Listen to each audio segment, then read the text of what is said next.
ভারতে অনেক মেধাবী বিস্ময় বালক। ঋক একটা বিস্ময়।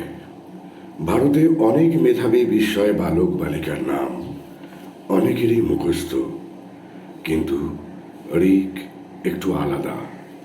ইতিমধ্যেই ঋক ফেসবুকে জনপ্রিয়তার শীর্ষে। চলুন একটু রিভিউ করে নিই। শ্রেণীকক্ষের লাস্ট বেঞ্চে বসা ছেলেটা ঋক। পড়াশোনায় ভালোই। শিক্ষক সবাইকে জিজ্ঞাসা করেন, সেইভাবে প্রশ্ন করলেন ঋককে, ঋক, তুমি বড় হয়ে কি হতে চাও? অবাক কর উত্তর। সে বলল, আমি বোকা হতে চাই। শিক্ষক, কেন? বোকা হলেই তো সবাই তোমাকে ঠকিয়ে দেবে বাবা। চোখে জল আসার মতো উত্তরে ঋক বলল, তাতে কি? আমি তো কাউকে ঠকাতে পারবো না।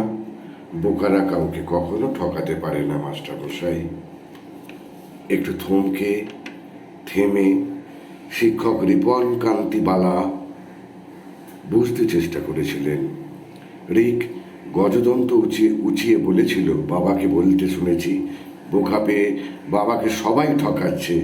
বাবা কাউকে ঠকিয়েছে এটা শুনতে পাইনি কখনো। বাবার মতো আমি কাউকে ঠকাতে চাই না। পড়াশোনায় ভালো ছেলে হলেও ফার্স্ট বেঞ্চে বসার প্রতিযোগিতার ফাঁদে কখনো পা দেয়নি ঋক।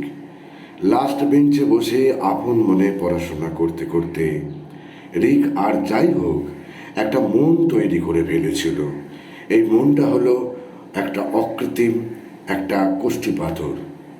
পরিশেষে বলি, ঠাকুর বলেছিলেন, পথের ধারে কত নুড়ি পড়ে থাকে, কোন নুড়িতে নারায়ণ আছে তাকে কেউ বলতে পারে গো, তাকে কেউ বলতে পারে। এই ঋক আসল কষ্টি পাথর।